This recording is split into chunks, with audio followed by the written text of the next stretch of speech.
എന്നെ ഒറ്റയ്ക്ക് ഇവിടെ വിട്ടിട്ട് പോകും.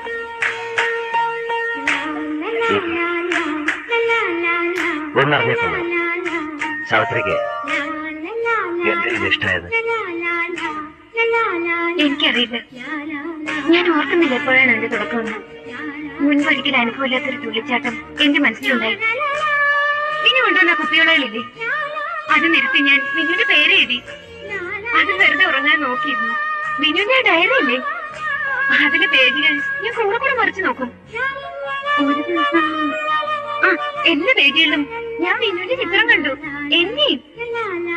പിന്നെ എന്റെ മുറിയിൽ മിന്നുവിനെ ട്രീറ്റ് ചെയ്യാൻ ഞാൻ എഴുതി വെച്ച ആ വാക്കുകളില്ലേ, അതിന്റെ ഒക്കെ അവസാനം ഞാൻ മിന്നുവിനെ എഴുതി ചേർത്തു. ഹോസ്പിറ്റലിൽ വിനു ഉള്ളപ്പോ സന്ധ്യ ആവരുതേ ഞാൻ പ്രാർത്ഥനയായിരുന്നു. വീട്ടിൽ രാത്രിയായ വെപ്രോളായിരുന്നു എനിക്ക്. ഇതിനറിയോ